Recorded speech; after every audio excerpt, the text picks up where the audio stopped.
Hello, everybody. Thank you for coming tonight. I am Paige Bayonne. I'm the Executive Director of Arise Delaware, and most of you are probably familiar with our program Embrace and our respite services and respite nights and all the different programs we do with Embrace, Day Camp, all that kind of wonderful, awesome stuff. So we are starting a new program. We don't even have a name or a logo for it yet, but we're going to be doing a series of seminars that are all related to living with, growing up with, succeeding with a disability. So tonight, my wonderful son, Scott, gets to be the guinea pig and the first to go as we discuss. Well, I called you an expert earlier and you pushed that off, so I thought I'd give you the title guinea pig. As we start off with growing up with a disability and an insider's view. So this is my son, Scott Bayonne, and he is going to share with us tonight what it was like to grow up with a disability, and hopefully also give you some ideas about what it's like to go through that transition from childhood into adulthood. Scott is now 24. We'll talk about some of the other awesome things he's doing as an adult as we move along tonight. We're going to do this in a Q&A kind of format. So those of you online, feel free to chat your questions at any time. Abby is going to collect them, and then she'll present them at the end when we do our Q&A session. The rest of you guys, if you just want to wait until we get to the end, and then we'll do our Q&A at that point too. So, does anybody have any questions before we get started? Restrooms are down there. If anybody needs them, water's up here. What time is it then? By 8. All right. So, Scott, you want to tell us a little bit about yourself? Anything that I haven't already said? Sure. So I live in Alaska now, and I am married. I've been married for a little over 3 years now. I guess we'll just get more as we go along. We'll talk more. So we've kind of broken this down into 3 sections. We're going to talk about his early childhood and diagnosis, relationships, and work and career. So I figure those are probably some big areas where most people have questions, most parents have concerns. I have a list of questions for Scott, and he has some for me too. So this is more about how he felt and what he experienced, but he may interject every now and then with a question for me too, just to kind of give perspective on the difference between the parent's perspective of an issue or a situation and the child who's living its perspective as well. So let's start with, when did you first start feeling that you were different from your siblings, your classmates, the neighborhood kids? Like, when did you start feeling like something's different? Probably would have been around 6th or 7th grade or so when I went back into public school. Okay, so he says when he went back into public school, we homeschooled him for, it really was about 6 months, but there was a period of time where there's some transitions in school. So it was like halfway through 6th grade. I think it was a year, the last half of 5th and the first half of 6th. Not quite. Close. Yeah. So how did you feel when you got your diagnosis? And what was it like to hear a doctor say, these are the things that you're dealing with? Do you remember when that happened, or do you remember what you felt at the time? It was when I was about how old? Tell me when you remember. 8. Okay. 7 or 8, is that about right? I think that's when the doctors first you gave actually some diagnosis. Yeah, you actually went through a lot of misdiagnoses. So our situation was that we were given a lot of they like to say comorbidities, right? And we were even given a lot of medication, which was a big decision as a parent. Do we medicate? Do we not? Started out with ADHD. And that's always, everybody kind of struggles with that one. Do I medicate? Do I not? We went back and forth and finally decided like he was not doing well. So let's medicate and see if that helps.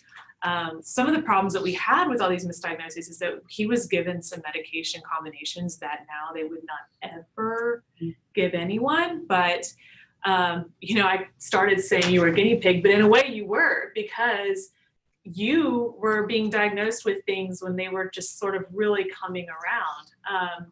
We went from that ADHD initially, then they said, oh no, maybe he has obsessive compulsive disorder. No, maybe he has oppositional defiance disorder. No, maybe he has Tourette's syndrome. No, maybe. And so all of these things, I'm seeing a lot of nodding heads. So those of you who are online, there's a lot of, yep, I've been there, I've done that, we lived this too. So really, we did not get what we feel is, what I feel anyway, we'll talk about this later, is the legitimate diagnosis until he was about 11 or 12. Do you want to share what those diagnoses are that you Sure. now have? Yeah. Just the three of them: Asperger's syndrome, Tourette's syndrome, and bipolar disorder, and I guess ADHD too. Yeah, although I some feel of like those are, everybody yeah, kind of has that. So it probably could everybody. also be part of everything else. So, so Asperger's, I think, was the big like, oh, okay. And then Scott and I just the other day had a conversation about the fact that Asperger's isn't really a diagnosis that they give anymore. Now, you know, it's autism spectrum disorder. So that was a little bit of a surprise to you, wasn't it? Yeah, and it wasn't probably, like you said, until I was 11 or so when they when they told us that one, that I guess started to feel like I was a little bit different. You asked how it made me feel, you know, early on. I guess I really didn't pay much attention to it because I was so young. I guess I was just, you know, doing Just little doing your kids thing. do, you know. Yeah.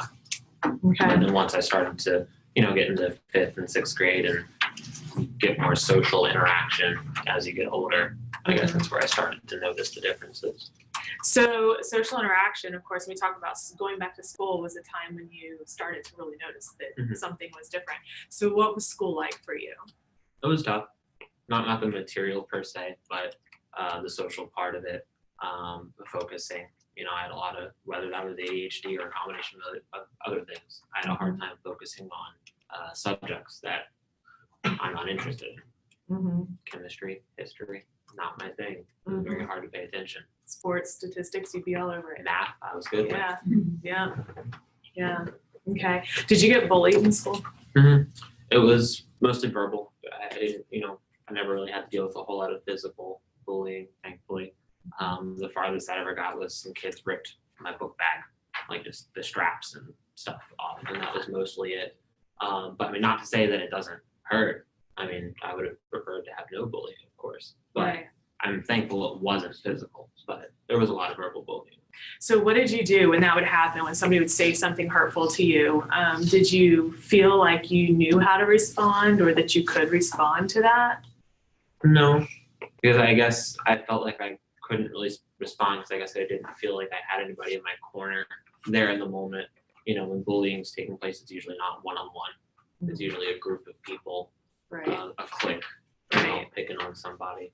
I mean, in the moment, I would never really do anything. But then afterwards, sometimes I would share with you guys. I'm sure most of the time I probably didn't. I probably just kept it to myself. Did you feel like that, like when you kept it to yourself, did you feel that that all kind of would build up over time? Did it affect you like in the long run, or was it something, and I don't mean long run like now, like I mean throughout the school year, did it become harder and harder, or was that something that you just kind of like brushed off and it didn't bother you? No, now I might be able to brush it off. But back then I definitely couldn't just brush it off like that. So yeah, it was definitely the kind of thing that would build up inside if I, you know, when I wasn't sharing it. So I guess one question I would have is for these parents who may now have a kid in school who is being bullied, what would you recommend? Like what, looking back now, what do you wish you had had available to you from the school, from the parents, from a friend or a sibling? Like, is there anything that would have made that easier to get through? Well, you just mentioned a friend. That for sure would have made it easier, but you know, obviously the social interaction part, that was a bit difficult, right? To get and to keep friends. From as far as from the school, some schools I went to are really good with handling it, some not so much. The ones that weren't that good, just, I mean, the administration just didn't really do much. So, I mean, really anything from them would have been better. And as far as from the parents, I think it's kind of tricky because when you're, I feel like almost it could make it worse. Yeah. Like if other kids found out that your parents were involved, obviously I'm not saying they shouldn't get involved or do anything, but Right. I guess it's a little tricky. So it'd be easier to have the school step up first. Yeah, I think for sure to have the school step up, or even just the teacher in the moment when they see it happening, step up and say something. Join the meeting. Having to keep it in or come home and tell you later, Did you feel like as you go through school, like if you think about elementary school and middle school and high school, and I know you went to like multiple elementary schools and multiple middle school and high schools, but did you feel that at each of those schools you had like one teacher that you could trust, that you could go to, or one person? I won't even say it was a teacher, but was there an adult in the school that you felt like you could go to when you were being bullied? In some schools, yeah, in others, no. In middle school, no. And then when I transferred to Cox in 8th, 9th, and 10th grade, yes, I had several teachers there. Yeah. I mean, that's kind of their job. Right. Like they know what kind of problems they're going to be dealing Christine Bissett. with their students. So Join the meeting. So I had several teachers that were really good for that. And then in high school, obviously, he was down the hall. So did that help or did that hurt? sorry, He is my dad. for all the online. Yeah, they're like, what is he talking about? Yeah. So did you feel like that helped or did it hurt having dad there? By that point, I think I was getting to the point where I could brush it off a little bit better. Okay. Not completely, but just that aspect of it. Like I didn't care that people, and nobody really did make a lot of jokes about, oh, your dad's at the school, Right. bullying me for that reason. So I guess I didn't really have to deal with that a lot. But if they did, I think I probably would have been able to brush that off. Because, okay, he's my dad. I don't care what you really say about that. Mm-hmm. So we've talked about bullying from kids. Did you ever feel like you were bullied by teachers? I wouldn't say bully, because I think when you say bullying, that requires intent to tear someone down. I would just say misunderstanding. I think I did have several teachers who not intentionally, I can't speak for them, but I would assume not intentionally made things a little worse for me just because they didn't understand me, who they were dealing with. Can you think of specific ways that they would make things more difficult for you?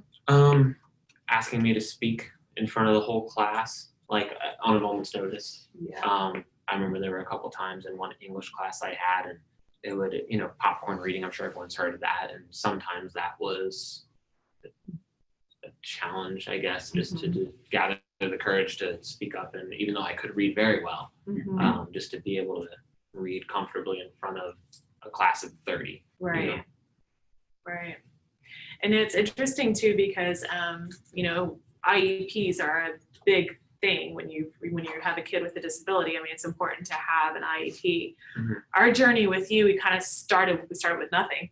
Then, we got a 504 plan, and then eventually we ended up with an IEP, which you mentioned, Pox was one of the schools that you went to among several others. They were fantastic with the IEP there, but not all of the schools really knew or saw the value of that plan and really worked with the plan. I don't know from your perspective, but I felt from my perspective, like some of those IEP meetings that we had later on, like your last couple of years of high school, do you remember any of those meetings or what that was like to be the child that everybody was talking about and focused on?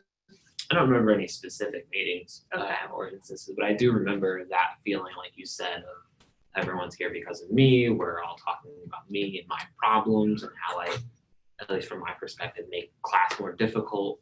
At least that's how I, would feel at the time sometimes. No, that was my perspective too. And that's interesting, because I would say it was only those last 2 years that it felt like that. But it was hard as a parent, because it felt like this was just becoming, 20 people focused on how difficult you were. And it was heartbreaking for me. So it's interesting to know if you perceived it that same kind of way.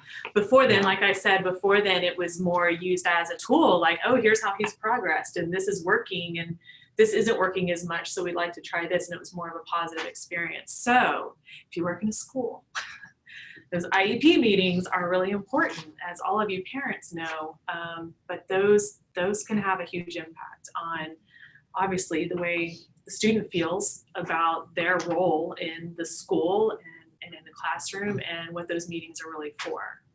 So, so here's some interesting questions. Mhm. What was the worst part of growing up with autism? The social interaction, or the inability to interact, with others as efficiently as they could. What was the best part? The best part of growing up with it, I think it's the fact that it makes me very passionate about the things that I am passionate about. So like we mentioned earlier, stats and math. Mhm. I know that due to the Asperger's and some of the way that makes you, or some of the ways it affects you, I'm able to, if I set my mind on something that I have an interest in and I want to get something done, I can go at it all day long, Yeah. almost to a fault, being a perfectionist, but it's also for me a little bit. Have to take some of that blame. That's good. That's good. So as you were getting older, you're getting into high school and you were facing adulthood. Mhm. Were you aware, what were your feelings about, okay, I'm going to graduate and what is coming next and I'm going to have to be an adult? Like, was that something you were looking forward to? Was it something that you were afraid of? How did you feel about that? I don't even think it's really something I thought about that much. I was kind of just so in the moment, just dealing with school and just, I didn't have the best grades, and obviously, like we talked about, there was some verbal bullying and stuff. So just dealing with all that stuff, I didn't really look forward too much past high school until it was kind of at that point, like, okay, I have to do something now. Yeah. So did you feel that anybody else was really trying to prepare you for what was coming after high school? Yeah. Okay.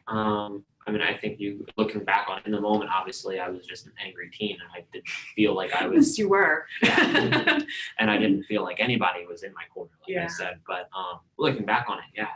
Specific counselors in certain schools, you guys, looking back, I can see how you guys were trying to help prepare me for that, even though I really had no interest and had no drive to even really try for anything afterwards at that moment because I was just so focused on just dealing with today. Yeah.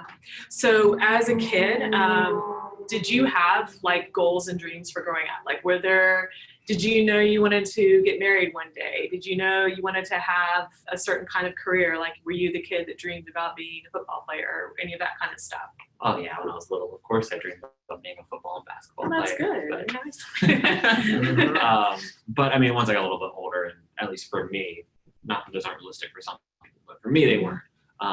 But married, no, I never really thought much about that. I never thought about that during high school, whether I would want to be married someday or not. Or I know I did have career aspirations, and obviously they've changed over the years. They're not the same as they were.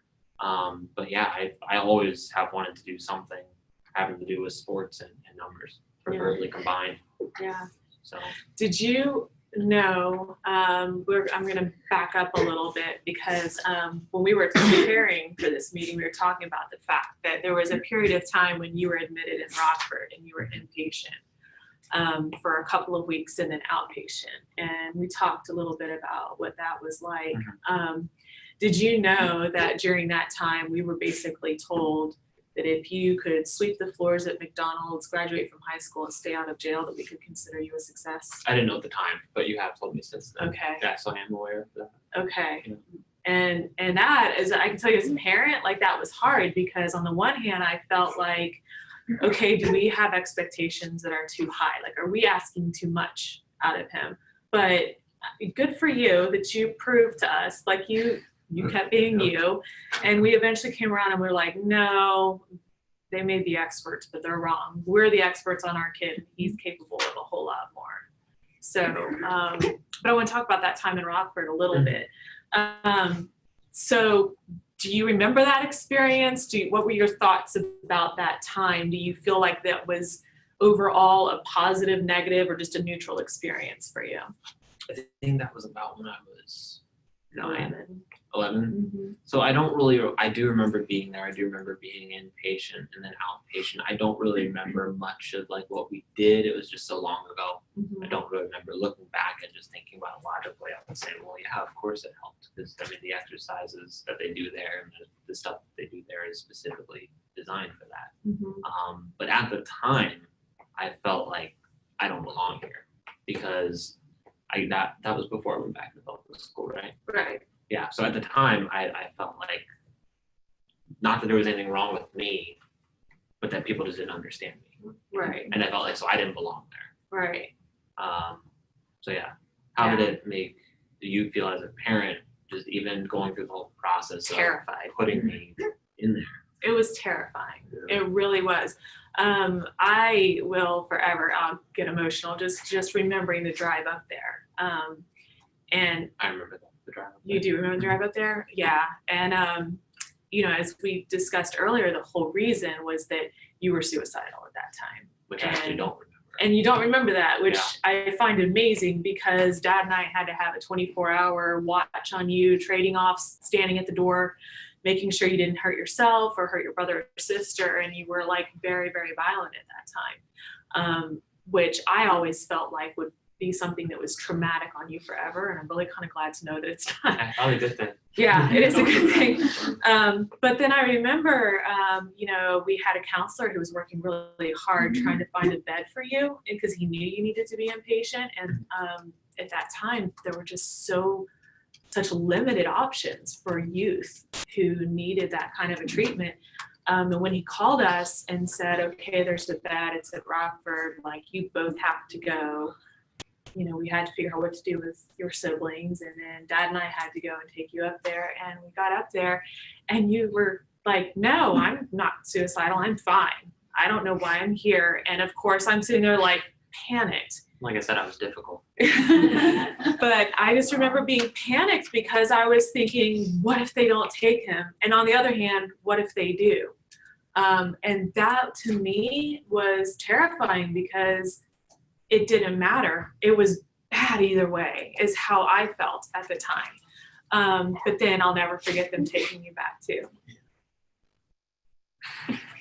Sorry. So that was emotional. And it was hard seeing you when you were in there because we later learned that the reason that you became suicidal was the combination of medicine you were on. And now they won't give that combination to anybody. But like I said, at the age that you were was when all these things were being developed. And now they know better, but they didn't at the time. I think at the time too, we thought, the thought at that time was we thought we were terrible parents. Yes. I felt very responsible for all of it, that it was either our parenting or our decision to allow you to be medicated, you know, all of those there's a lot of guilt that we felt. But the other thing was while you were in there, they took you off of all of your medication.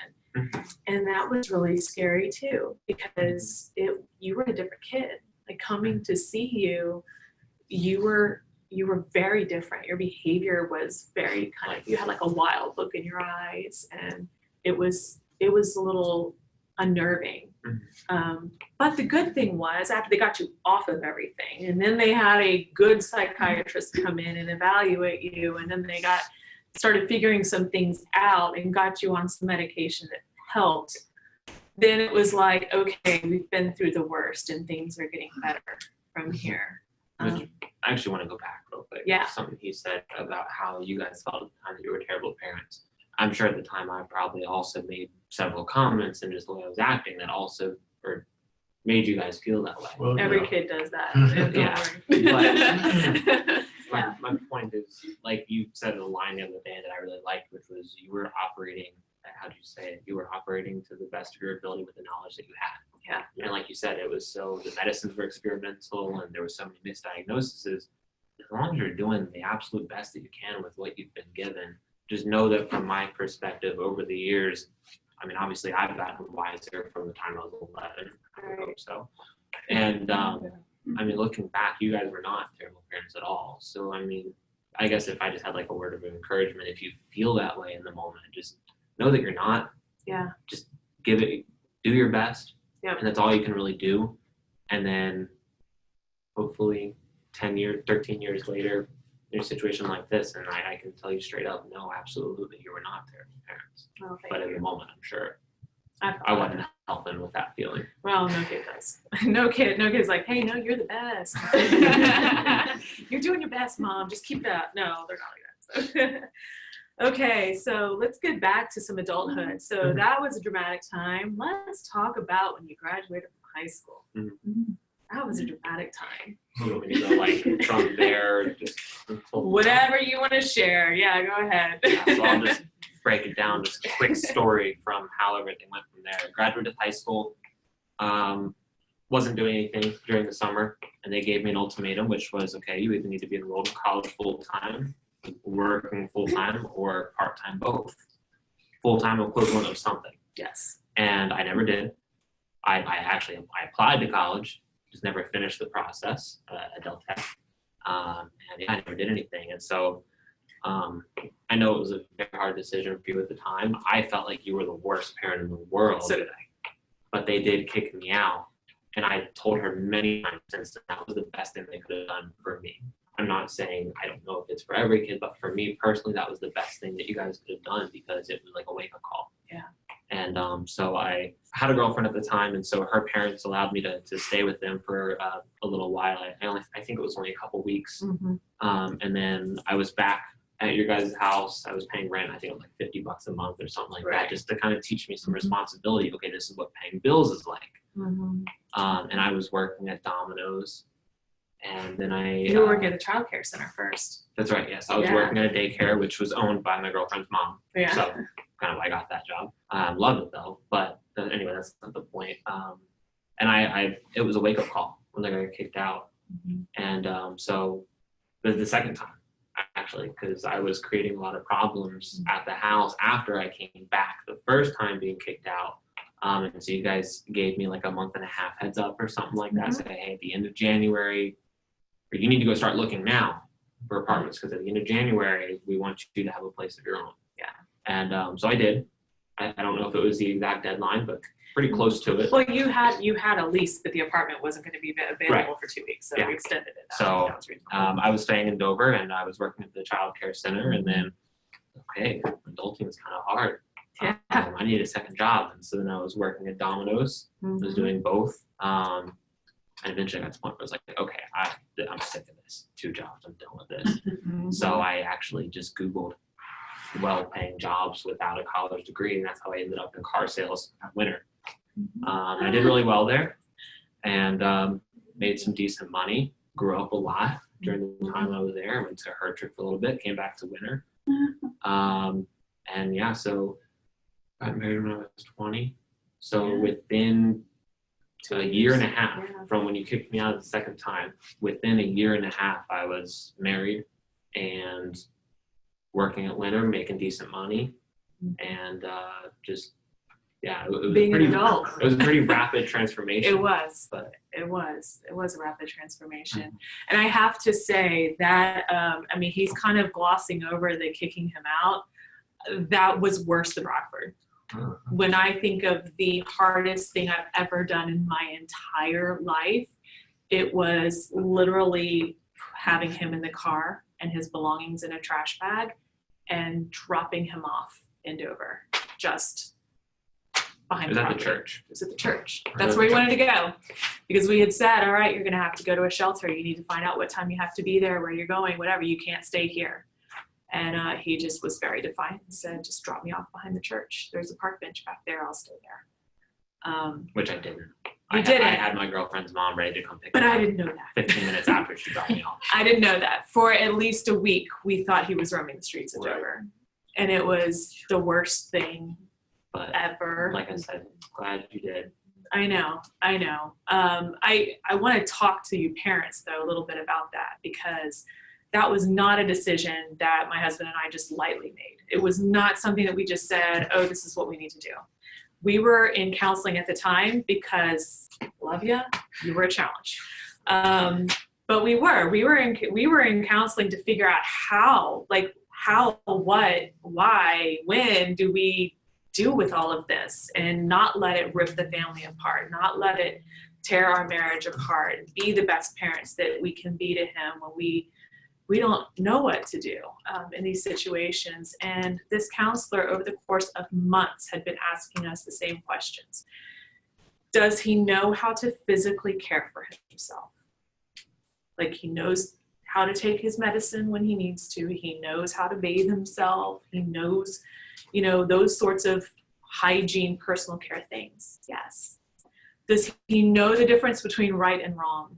Do you believe if you were to say to him, you're in this situation, what's the right thing to do? What's the wrong thing to do? Would he know the answer? I didn't act right all the time, but I knew. But you knew. I knew right from wrong. Yeah. And we said, yes, he knows. And he said, and do you believe you've given him adequate time and opportunity to make those right decisions, to abide by what you're asking of him? Which we knew, because we've been saying for a very long time, you're going to graduate, like, honestly, his whole life. We've said it to all of our kids. Once you graduate high school, these are your options for the next year, So, he knew that. And so he kept saying, then you have to make him be responsible.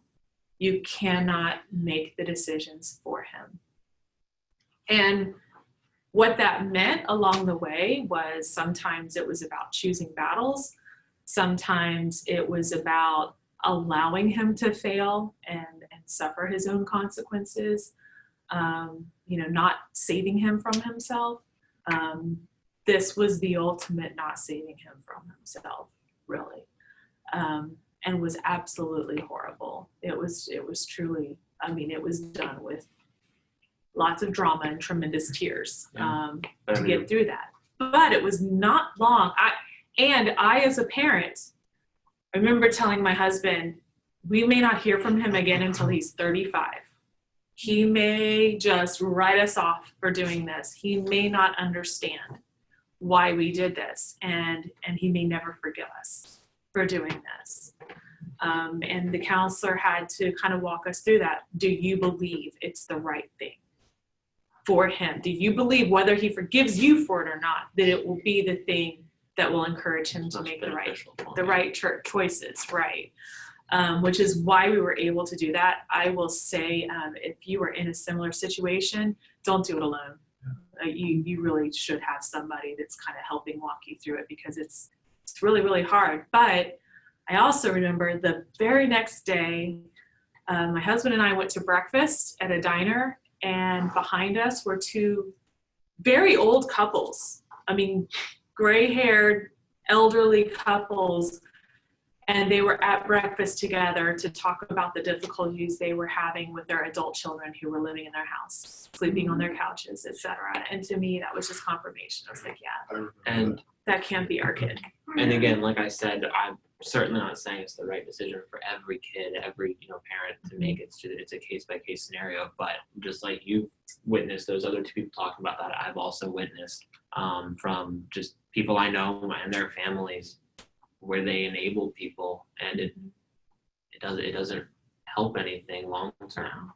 It just kind of keeps everything the way it is. Yeah. And then, like you said, you already talked about how hard the decision was. Yeah. For you, but like you said, it was either okay. It's either going to be like this. It's bad either way. Yeah. So what's he going to learn from? Mm-hmm. Mm-hmm. So I remember when you called me and you said, "Mom, I want to be a car salesman," and my reaction was, "Do you realize you have autism?" Because all I could think was, that is a very social job. Like, that's all about interaction and reading people. And I didn't want to discourage you, because I was so happy you were taking initiative. Like, I can't keep working this hard for so little money. I've got to do more. But I was also terrified, because I thought, of the worst possible jobs I could think of for you, it would probably be sales. And that's exactly what he was determined he was going to go into. So do you remember, you got hired, you did a great job in the interview.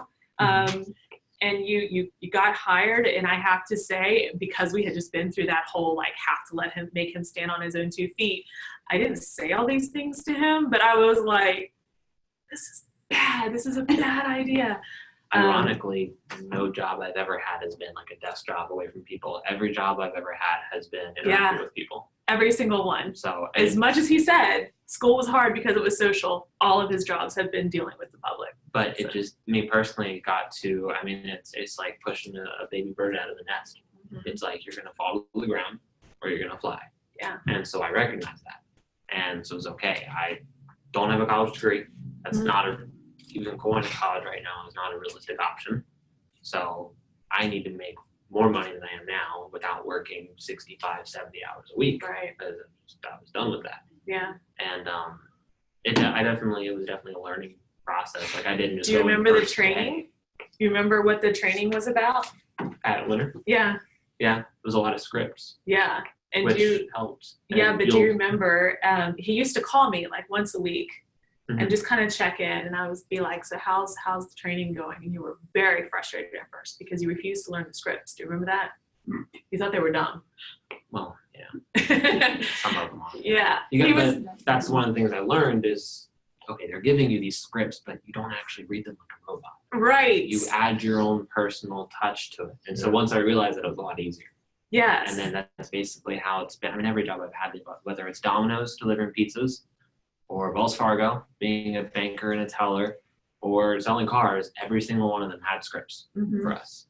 But see, the thing that I thought was so cool about that is that the very job that I thought would be the worst possible job for him actually gave him the scripts that he needed to figure out how to connect with people. So I remember we'd meet at that McDonald's that was just down the road from Winter. Yeah. And we would talk about like how it was going. We'd go over these scripts and we would kind of practice them together. And I would say, you know, I know they seem dumb, but you got to learn them. Just learn them. And then I remember the day he came to me and he went, Mom, I used the script and I made a sale and it worked. And as soon as you saw that, hey, there's something to this, it was almost like social interaction was completely unlocked for you. And it was shortly after that you met Chelsea. Yeah. Now, that's my His wife. Oh. My now wife. Yeah. And I'm sorry, what were you just thinking about the scripts? About when That I they realized- unlocked the social. Yeah. Yeah. I feel like I still use them, honestly. I'll use some of the same phrases multiple times. Like I really feel like I can't just use as many words, I guess, just talking freely as other people. But I've learned it just in different scenarios. Oh, I can say, I mean, it sounds really weird to say, but like someone makes a certain comment, I've learned, oh, I can respond to that this way.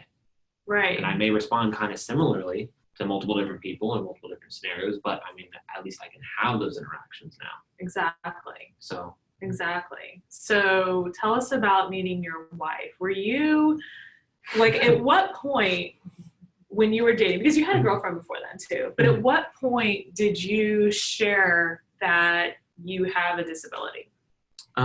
Especially because yours isn't invisible, you know, it's not something Right. people recognize right away. I don't know, honestly. I don't know if that was when we were friends before we started dating or if that was at some point during when we were dating. I honestly don't remember. Okay. That'd be a good question for Chelsea. It would be good. Chelsea's online. Feel free to answer that. I think she's answering. Okay. So we'll check back in to see what Chelsea says about that.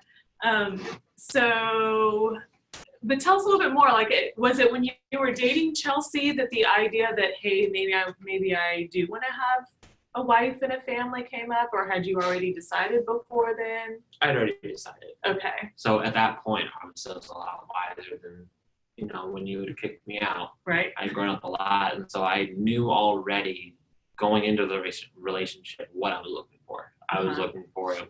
Yeah. And I mean, I didn't just like, you know, hi, my name's Scott. I'm looking for a wife. Are you I'm glad they didn't teach you that script. But you know, we were friends at first, and actually, she always described me as the annoying little brother. And I didn't have feelings for her at first, but then, you know, it started to happen, and I remember. yeah. Yeah, I remember because you did talk to me during that time, Mhm. and it was like, so Chelsea says it was when we were friends, I started looking at each other as a possible relationship. So That was what I told her. that's when you told her. Yeah. So basically, answer your question, yes, I knew what I was looking for, and when we were friends, and then we both started to realize, hey, I think we have feelings for each other. We had that conversation actually before we decided to start dating. It was really important for us because neither one of us wanted to waste time.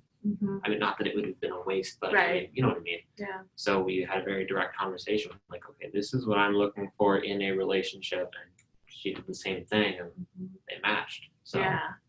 Well, and I think it's really cool too that you guys started your relationship just kind of very honest, you know, and what your expectations were. And is that, I mean, that's what I see in your relationship now, even. Is that how you would describe that you guys just are very honest about what's going on? And yeah, which is probably a good way for communication to work with you too. Yeah. Because that's what we found.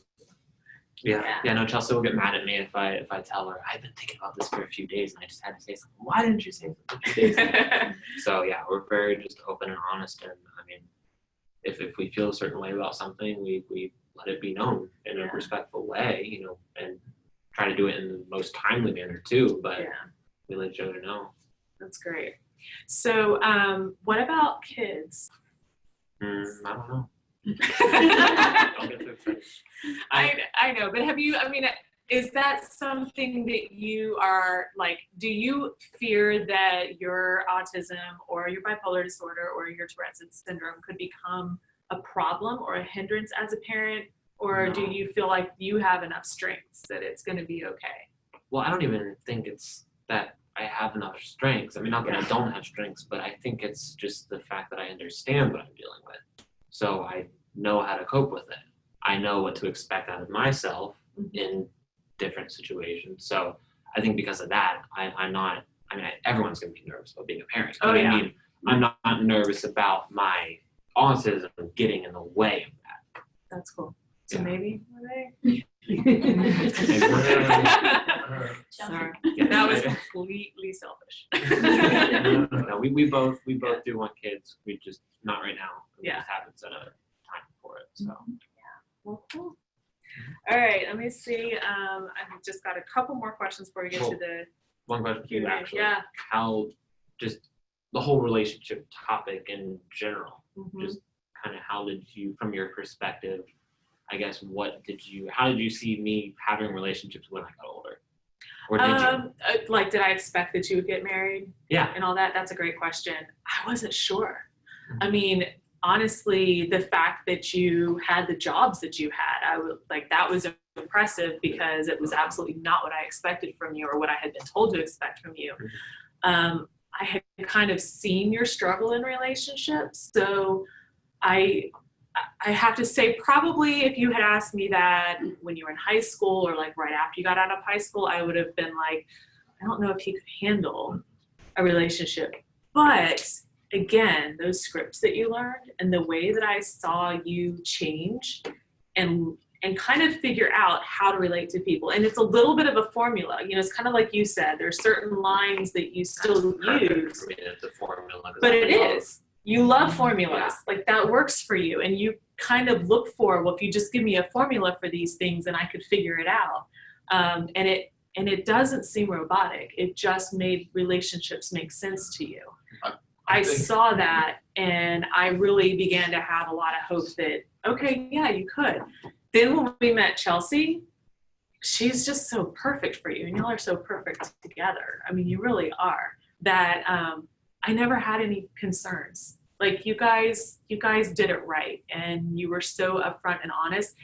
I do have to say, like, Chelsea's family had a lot of foster kids and a lot of them had disabilities. So it's not like she had never been exposed to the world of disabilities. And I think that helped. Oh, for sure. Yeah. But she's just, she holds you to the line, but she's also very sweet.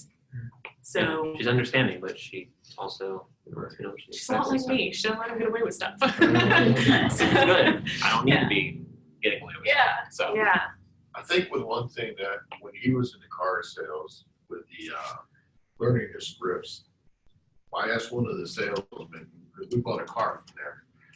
He says, we have to buy a car from Scott. We bought his first car. Well, later down the line, he wasn't there anymore. He was going to Alaska. I said, what did you really, how did Scott do? What made him go? Because he got up the ladder very quick, really a lot of sales. And he says when he memorizes scripts, he learns the numbers. He actually already had the numbers. But he said he had a lot of integrity that a lot of the car salesmen didn't have. And you guys must have done that well. And I thought back to myself, man, we thought we were terrible parents, but when I look at it, especially his mother, and he, just constantly trying to tell him that to do the right thing. That seed was planted from when he was as a child all the way up to an adult.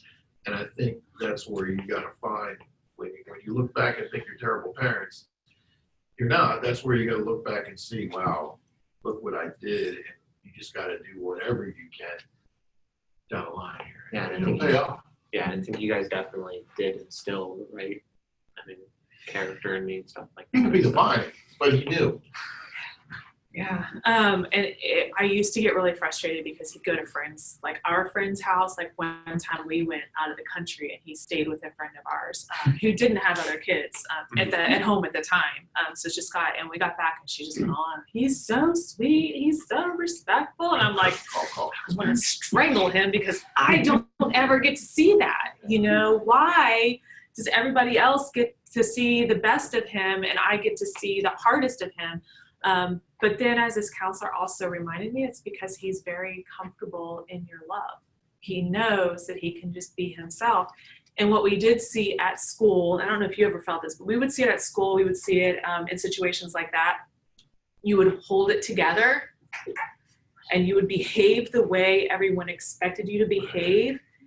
But then when you got to come home, it's like it all just, you could relax. And I feel like a lot of shaking a soda bottle. It was shaking a soda bottle all day long, and you could finally release the pressure at home. And I think that's also why you struggled in school, because a lot of times you were too busy trying to just keep your body and your behavior in line that you couldn't really even understand or participate in what was going on around you. And a lot of times what that meant, staying in line and acting like I'm supposed to act, that meant was doing sports stats and whatever in class, because what I was interested in, it kept me calm. It kept me, instead of focusing on all the noise and all the just chaos around me, the 30 classrooms and the school, 2,000 people walking the hallways, I was able to just, focus in on certain things. And it, obviously didn't help me get good grades, but it helped me act like I was supposed to act. But you did learn a lot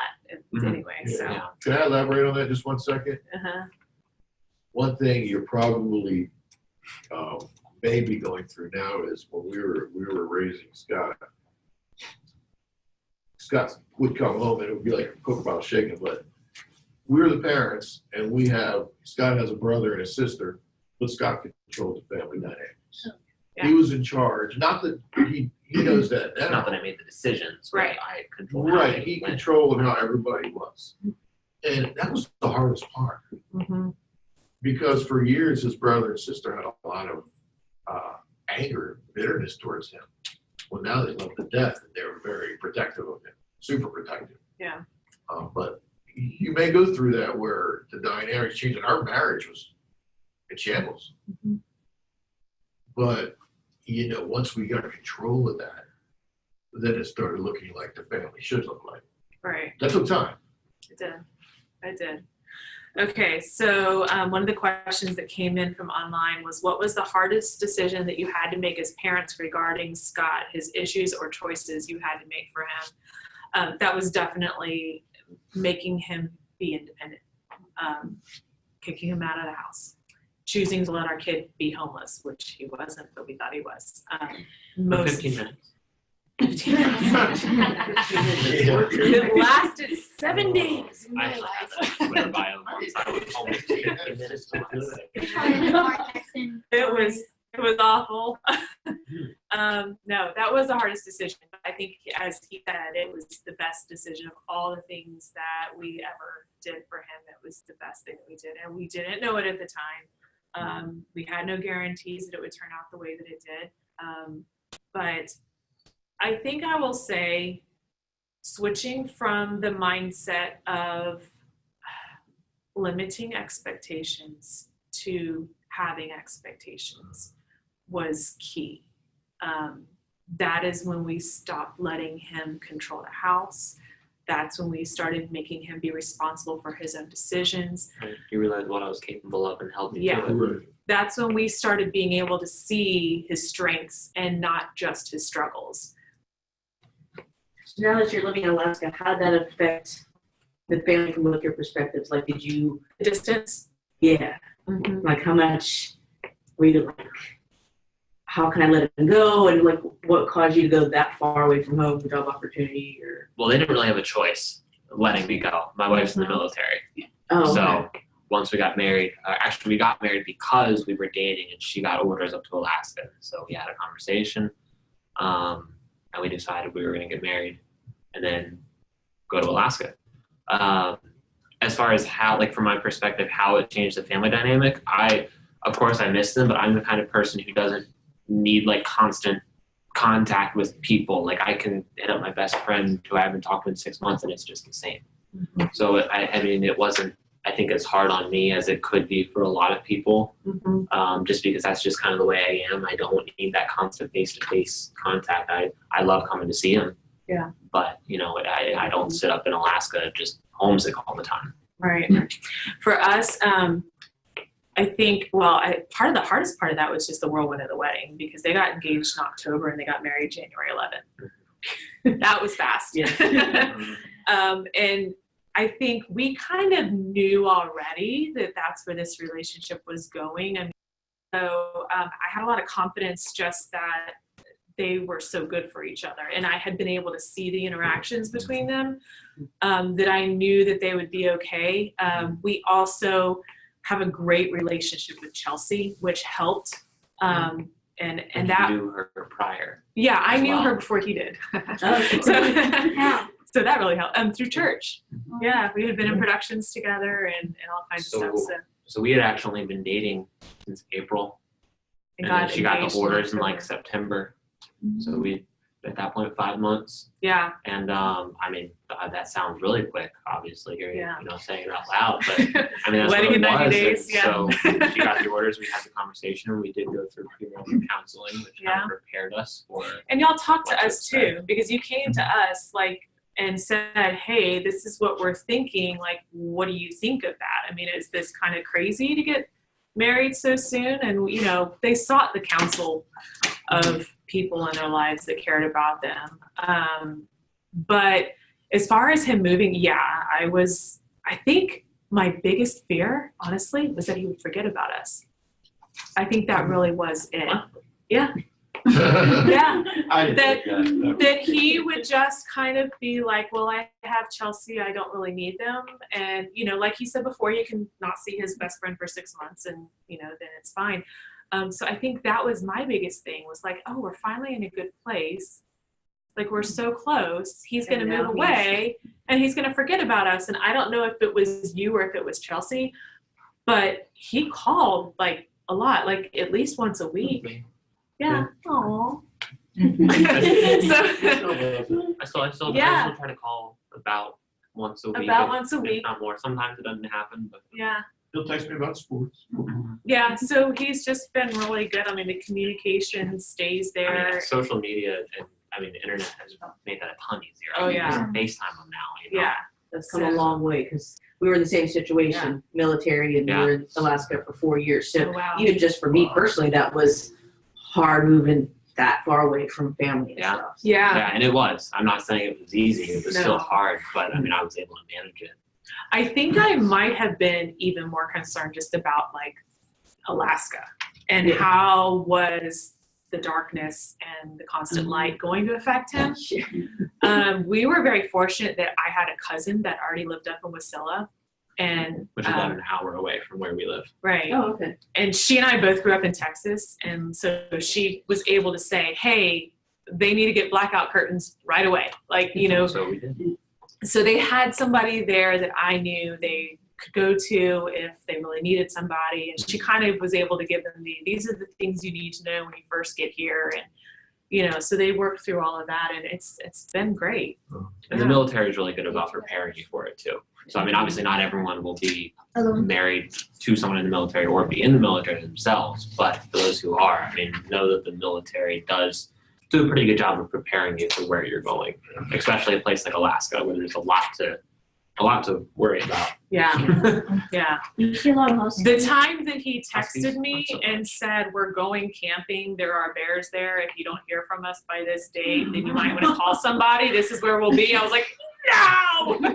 And moose. Yeah, What? yeah, I had tons of moose interactions. Bears, not so much. Thank Moose you. more dangerous than bears. but at least he It's let us disappointing. know where he was going. So we have a question from online. Were you ever considering guardianship or other legal protections when Scott was younger, and what helped you make your decision one way or the other? Actually, and I didn't talk about this earlier, but when we were told, the whole sweep the floors at McDonald's thing, we were actually advised that we should seriously consider turning him over to the state. I don't know what could That- we talk. As a ward of the state, he would get all of the care that he needed, the medical care and the mental health care and all of that he needed. And I have to say, as young, scared parents, that was terrifying, but it was one of those, oh gosh, would they do a better job than we are Right. And kind of things. Like it was something we definitely had to think through. Because here's a professional telling you this. And honestly, I called my mom, and my mom actually was an orphan. And she's like, honey, turning them over to the state is never the first choice. Like, you can do this. We're here to help you. Right. It was really family saying, no, Right. We had support, a lot of support. you're not in this alone. We're all here together. We're going to get through this. My sister used to call me, how's Wonder Woman doing? And I was like, you've got to stop calling me that because I don't feel like her at all. She's like, but you are, you're doing it all.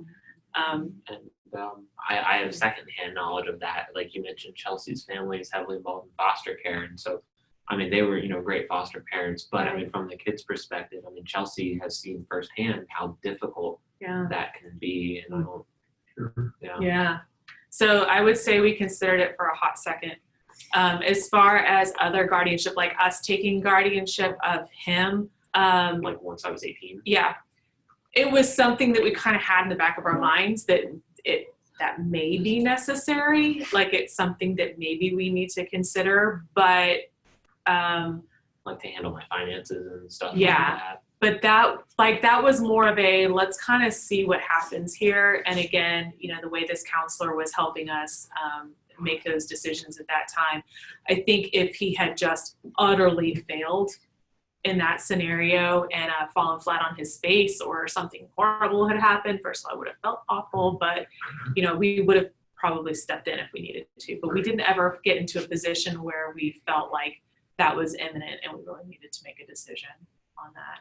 The counselor, we're not saying that he said you need to get him doing it. He was very, he didn't want us to stop him from, he didn't want us to coddle him. Yeah. And not that there wasn't compassion for what was going on with him, but it's just like somebody that's an alcoholic. You keep bringing him back in the house. Come on back, come on back. He didn't want to see that because what that was going to do was going to set him up for failure. So, any other questions? Well, can I elaborate on that? Like do you ever think of you and your husband about what if something happened to you guys? Would you have somebody who would Yes. watch? Yes. Scott So, after? right. So when he was younger, And that was very much oh gosh, who would love you dearly? Who would we burden? Who's that? right. Yeah. Because who's gonna know him and understand him and be strong enough to really raise him? And that was a hard decision because the answer was my parents. And I'm the youngest of four, so my parents aren't spring chickens, I mean, it was like, okay, they're older, but they also had the strongest connection with him.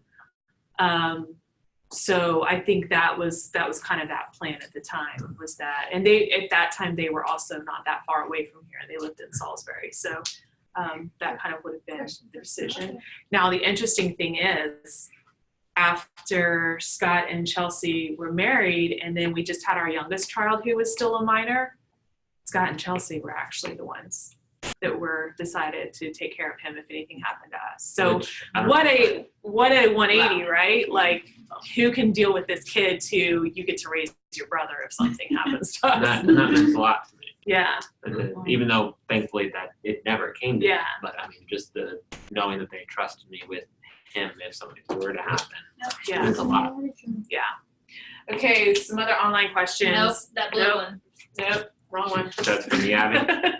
That's for you. What helped you the most in school as far as people, techniques, coping methods, etc.? So I'll talk about POX because POX was the best at that by far, as far as helping me deal with just all the stuff I had to deal with and still going to school and dealing with other kids and teachers and all that kind of stuff. Smaller classrooms was one thing that was really big for me. Like I mentioned earlier, like in the English class, this class of 30 people, that was overwhelming sometimes.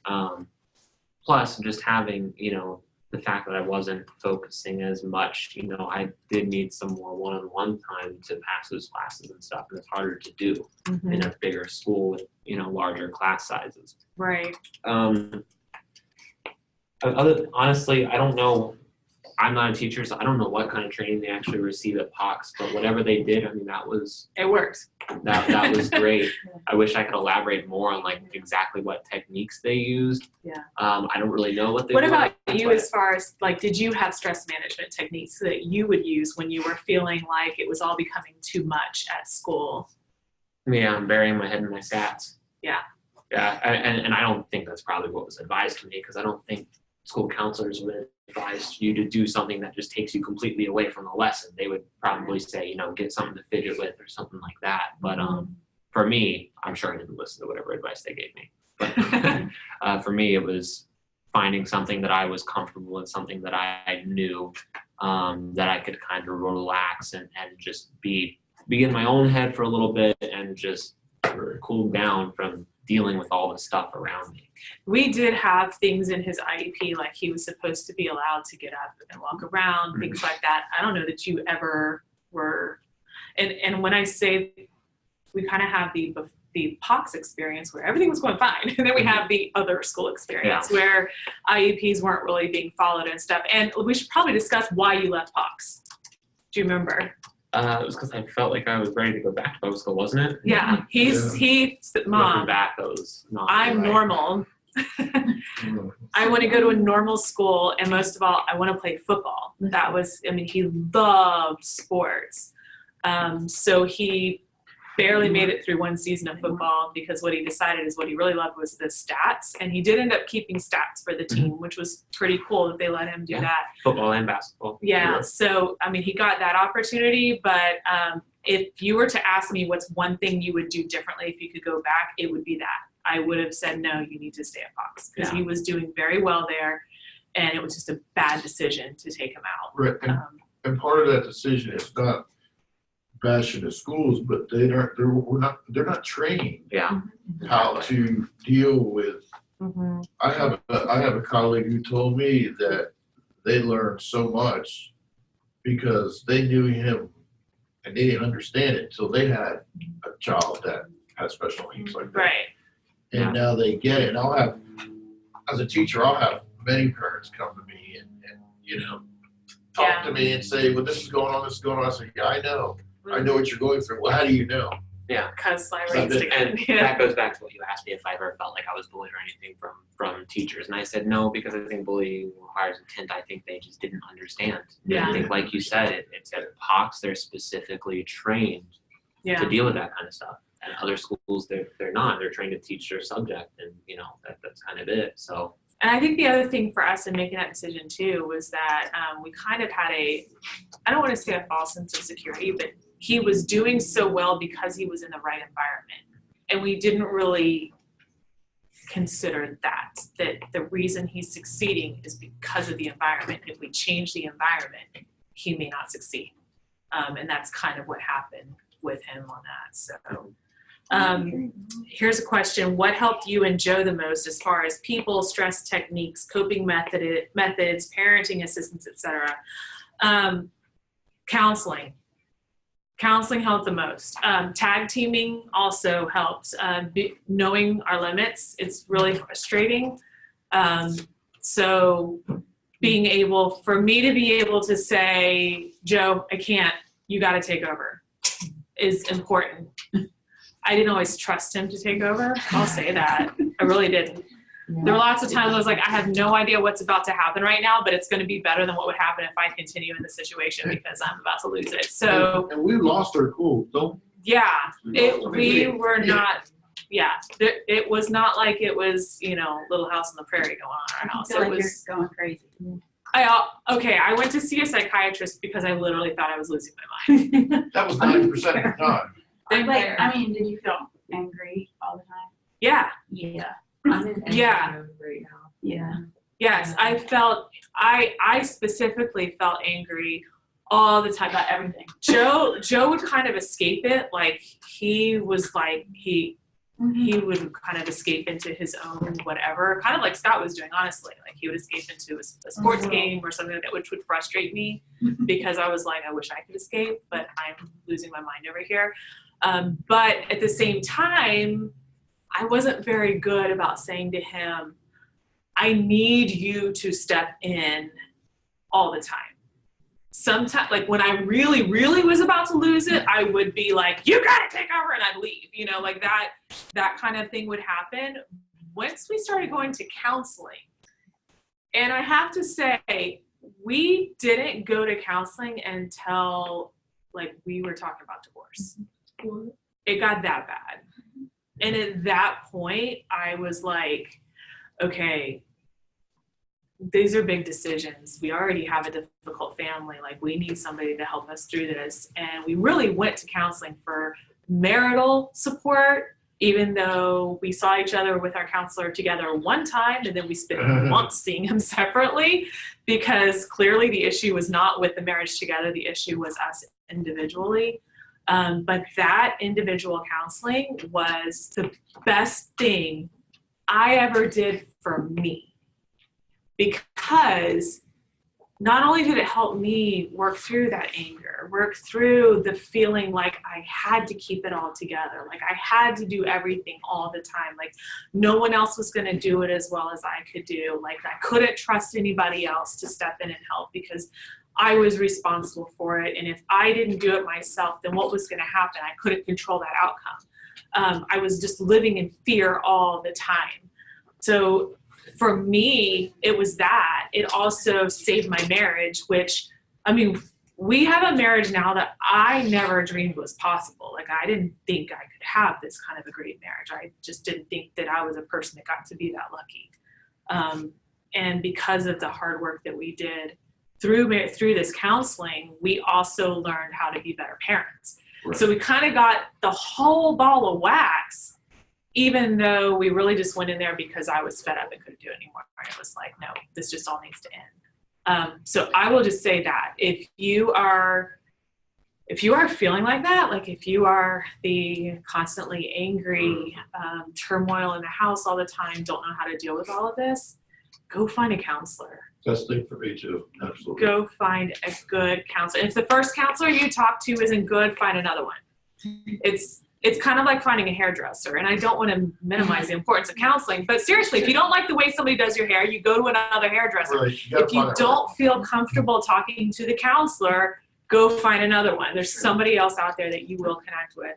But do that, and moms, do that for yourself, because you got to take care of yourself. Ignore the stigma over it. Ignore the stigma. Seriously.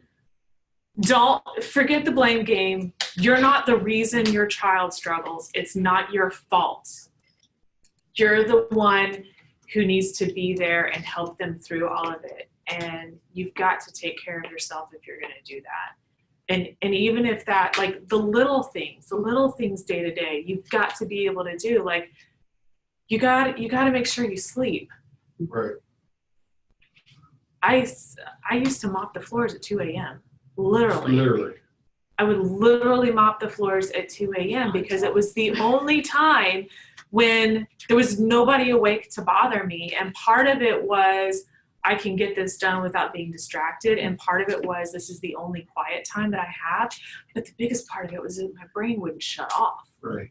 just from all the stuff. So like, if you're going through that, ask for help. Don't be afraid to ask for help. It takes strength to be able to do that.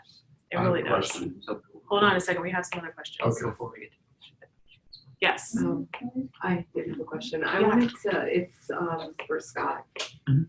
As far as medications, and I'm sorry, your story is so similar to what I'm going through, so I'm very emotional. Absolutely. As far as medications, like how did you feel about them when you were younger versus now? Were you ever angry about it? I know as a parent, it's like one of the hardest decisions that you ever have to make. Because there were some pretty powerful medications to put a child on. And, you know, I think about that often. Our guy started when he was 5. Same boat. We didn't have a choice. It was the end result. He was very aggressive, and we didn't have it. We didn't know where else to turn. Mhm. So we sat him down and we asked him, you know, do you want to know why you're going to start taking this? It was a liquid medication, and he said yes.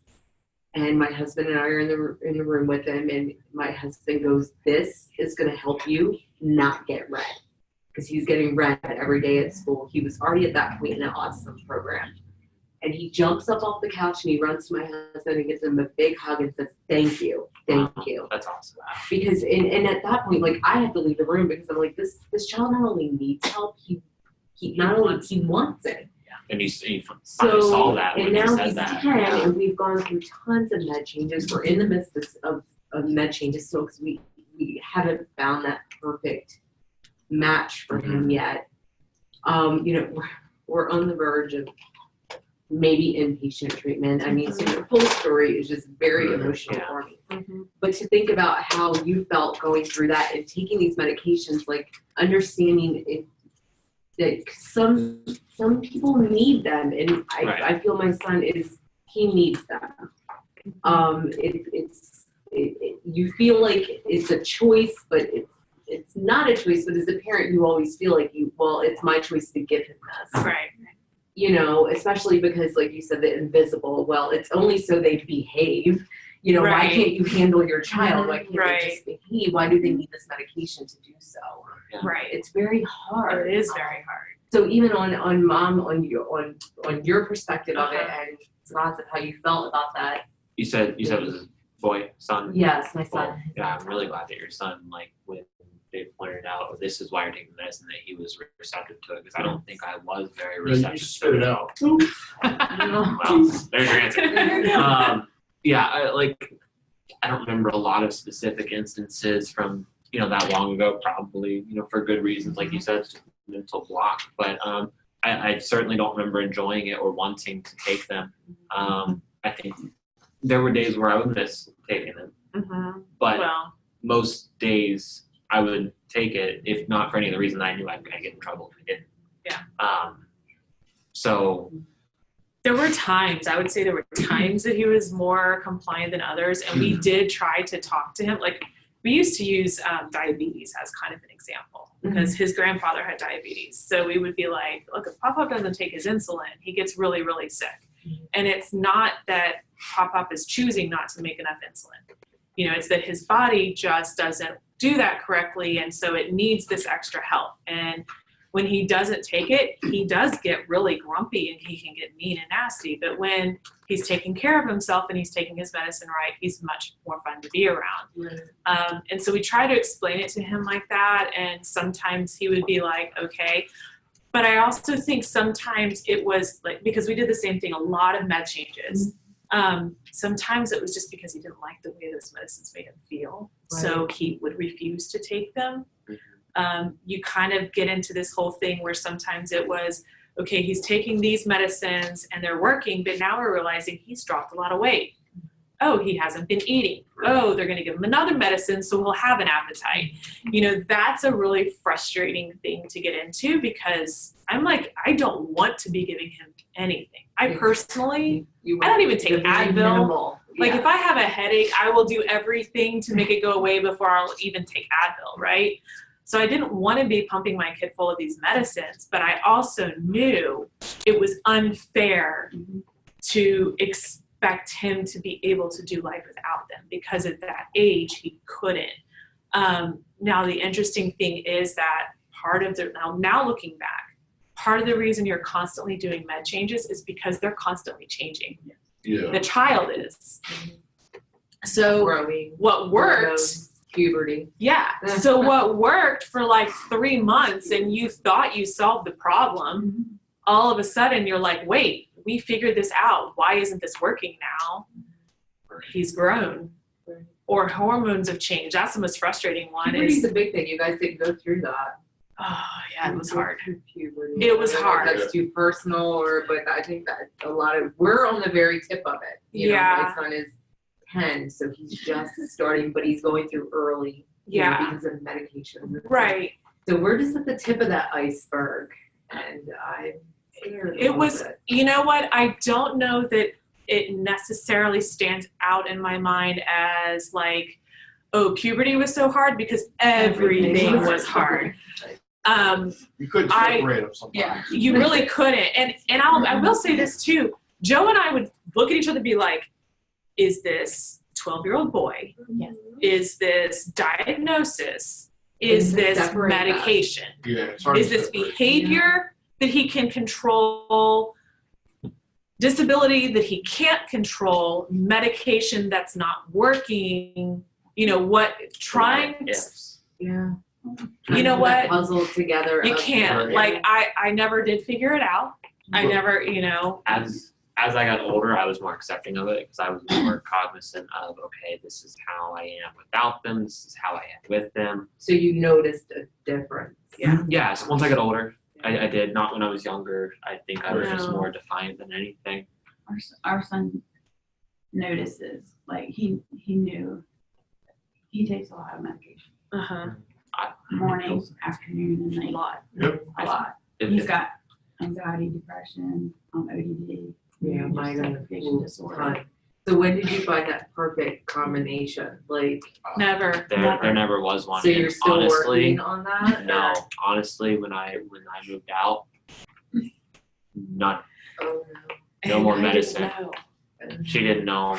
I was sick of it because, like she talked about, the things were changing and the medicine was not acting the same anymore. And so I got sick of it. And I was like, I'm not going to keep doing this my whole entire life. I'm not saying that anybody should just stop taking Do medicine not once you're stop. 18. Don't Well, do that's that. when it's out of your Not control as saying it was a parent, smart you know, decision, like, but when they what go out I on their did- own. yeah, what I did was I said, I'm sick of this. I'm going to always be me, even though these medicines are always changing.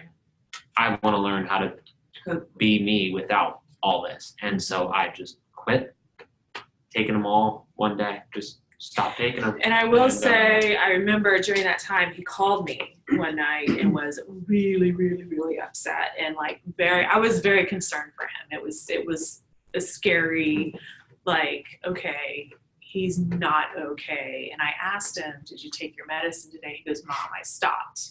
I was like, what do you mean you stopped? He's like, I haven't taken them in like a week. So, It was an adjustment period. yeah, But, yeah. it was not, I mean, Which was terrifying. that was Well, a terrible. lot of them have to be weaned. Exactly. Right. That's why I said don't do that. All of his should have been Not weaned. smart. All of them. And he Oh, yeah. just stopped cold turkey. So, like he did go through some major withdrawal. We just weren't there to witness it, you know. So until it was kind of at the end of that, Can I ask it? Yeah. One thing that you did, I just want to add, we did get lucky and find a really good psychiatrist. Yeah. Who was able to get the drugs the best he could, but it took us almost 6 months to get in with him. And luckily we had somebody that stopped going and they called us. One thing about it, I'm sure you experienced, it's tough to find a good psychiatrist. we drove to Wilmington Shameless plug. every six Zorak. Our son 6 actually weeks. just started seeing one. Well, it's a nurse Yeah. practitioner psychiatrist, Right. but yeah, and she's now Yeah. in control of his meds. So Yeah. He hoping was great. that it's gonna openness. So Yeah. to summarize my answer to your question, yeah, I noticed the differences once I got older. And then, like I said, eventually I got to the point where I'm like, no, I'm going to learn how to be me with just me, Right. not with all Now, this. are you stuff. open, like as an adult, are you open to taking it again if Yeah. something, okay, I just, as a kid, it was, here's your medicine, take it. Yeah. But now I can look over it. I can read about it. I can Mhm. talk to a it doctor can be your about it. decision. Right. It could be my decision. I can be, not that you guys weren't informed, but Right. I wasn't because I was a kid. Now I can be informed. Now I can be comfortable if I ever get to that point with anything where I decide that is an option. Yeah. That I should look into. Yeah. Question, what signs or situations gave you hope through the difficult times? Okay, our faith is the only thing that got me through. And I don't know what anybody else is getting through with, but I have said over and over again, I don't know how anybody gets through this without faith. Something. For me, it's faith in Christ. For me, it was that understanding that we are a new creation. It was that understanding that I have a God who loves me and loves Scott. And biggest thing, and I remember when you were about 12 years old, I don't know if you remember this, he was having a rough day, lots of tears. We were crumpled in the hall outside of his bedroom, and he just cried out, Mom, if God is a good God, why did he make me this way? I remember that. That was so hard for me because I truly do believe God is a good God and God doesn't make mistakes. And I told him at that time, Scott, God doesn't make mistakes. You are not a mistake. There is a reason that God is allowing you to go through this, and someday you're going to be able to use it in a powerful way. Today. So Yeah. even this here being able to give hope to you guys, I think is a sign of the fact that God knew Scott and we would ultimately be strong enough to work through this and to be able to help others because of it. But I had to fall on my knees in prayer a lot. I had to spend a lot of time in my Bible and doing devotions that didn't even have to be about parenting or raising a child with disabilities. I read the parenting books. They didn't apply. But,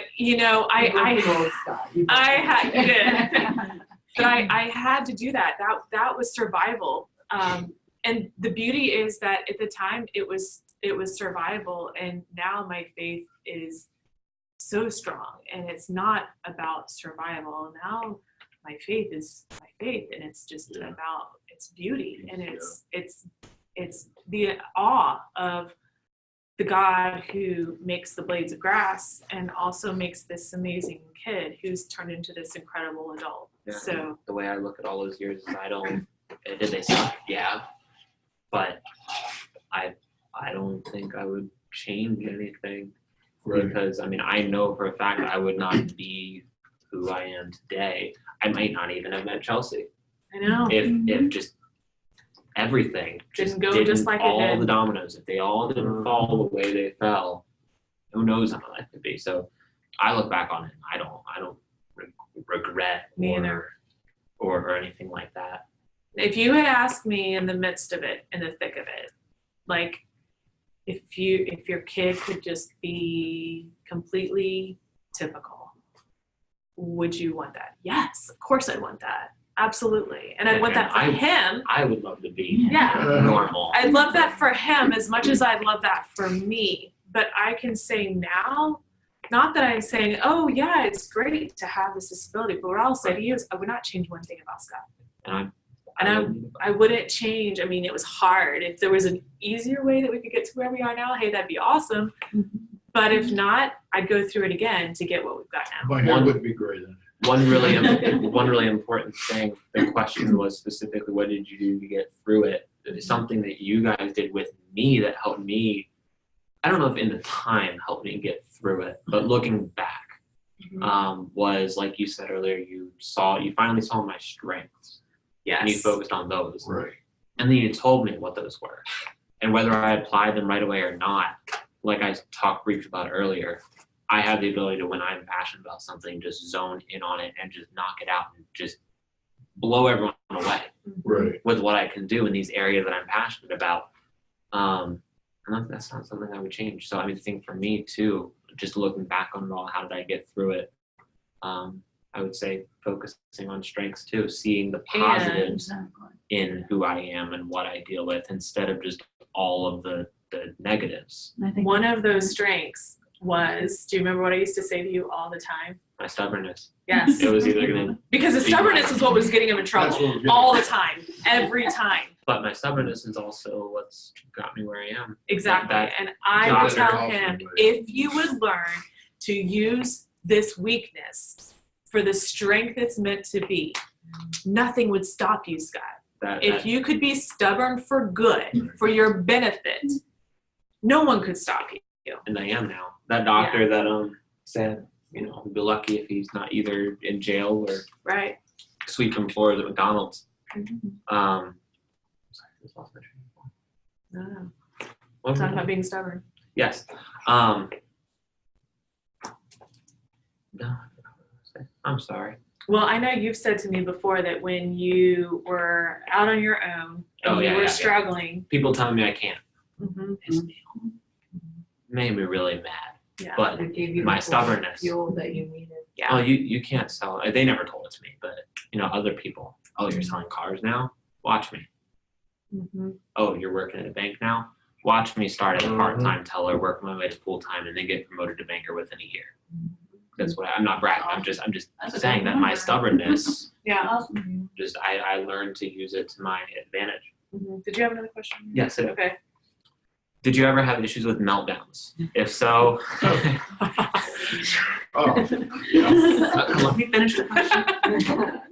If so, how did you learn to get control of yourself in those moments? I'll let her talk more about did I have issues with meltdowns because she'll remember them better than I did. Yes. But I'll answer the directly the if so, how'd you learn to control yourself in those moments?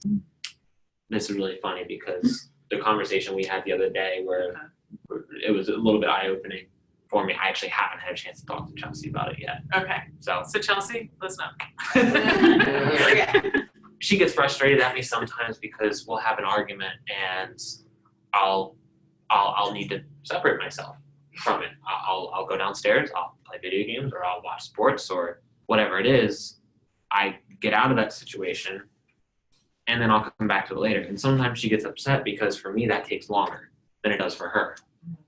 And obviously, you know, why is because I have, you know, all the stuff I have and I have to calm myself down before I can go back into the situation because sometimes it can just be so much.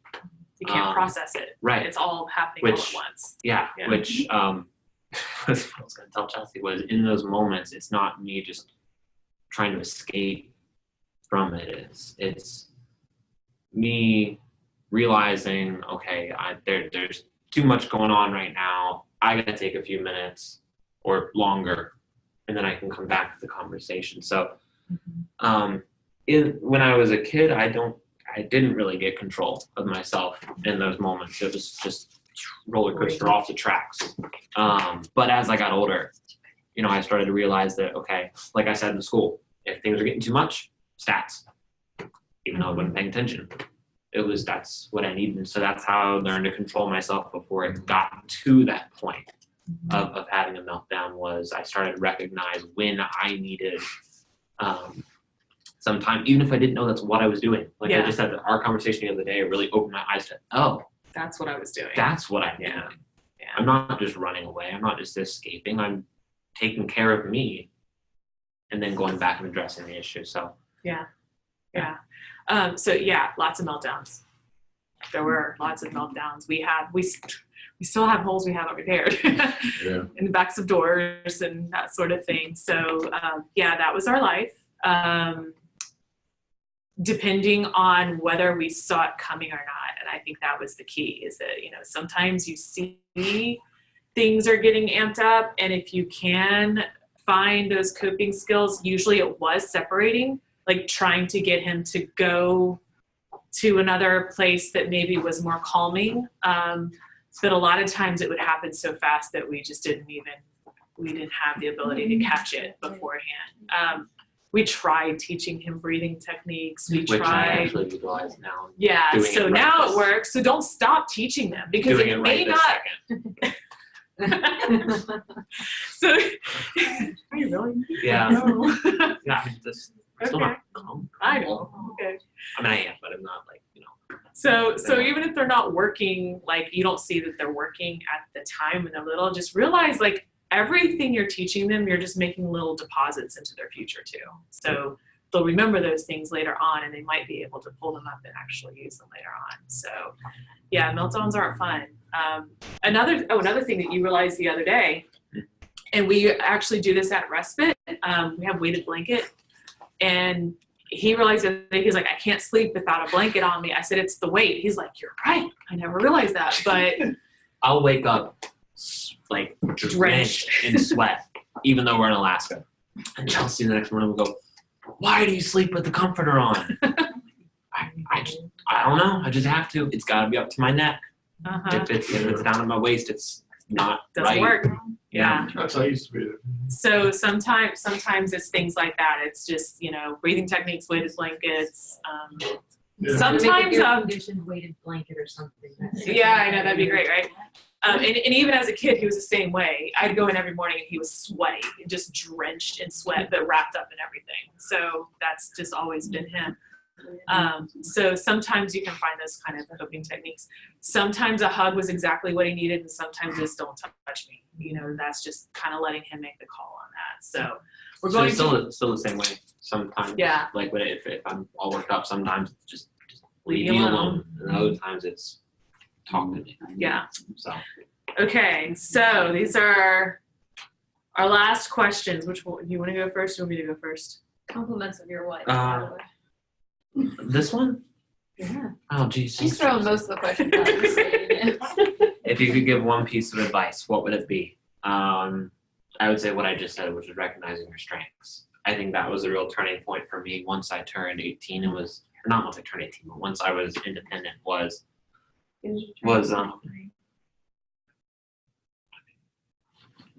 realizing that, okay, I am the way I am. I can't change that. The only thing I can do is learn to live with it. And then I said, okay, these are the ways, and I'm still aware of how it negatively affects me, but I choose to focus when I start to get down on that. I just think, yes, but I wouldn't be who I am if it wasn't for this. I wouldn't have been able to do this. I wouldn't be like this good thing if it wasn't for this. So, and for me, it's been a lot of research, Googling. I mean, I'm no medical expert on it, but I mean, I've learned a lot more about specifically the Asperger's, because I think that's the part that affects me most in daily life.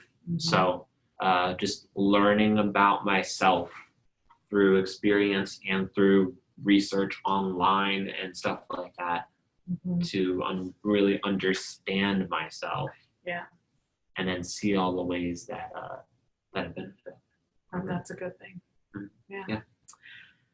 For me, one piece of advice, don't give up. I know that sounds really easy, but don't give up on yourself. Don't give up on your family. Don't give up on your child, especially when it's super, super hard. It's not always going to be that hard. And, two things my mom used to always say to me: honey, you can get through anything that's temporary, and the truth is everything's temporary. So if you think of it that way, like this isn't forever, this meltdown won't last forever. It's temporary. I can outlast the meltdown. The other thing she said was, you just have to last 1 second longer than he does. Which was hard. I could last And a long time. he would push that to the limits. But again, it's mindset. It's mindset. It's not always easy. You're not always going to win. You're not always going to have the right mindset. You're not always going to make the right choice, whether that's because you're lacking information or you're just too tired. But it's all temporary. And I hope that from this, you also realize that a lot of those things that we as parents feel like are so big in our child's life and are so impactful and harmful. Some of the biggest things. I didn't even remember. Right. So don't put your expectations of what's going to be harmful on them. You know, don't dwell on those things. Just keep moving on to the next thing. So we are going to cut it off because we went a lot longer than we expected to, but thank you so much. Everyone online, thank you so much. We really appreciate you being there. Abby's gonna hit you with a survey link, and we ask that you please follow this or do take the survey. It's only about 3 minutes, but that will help us make these even better. Looking for a lot of comments about maybe don't go so long. Anyway.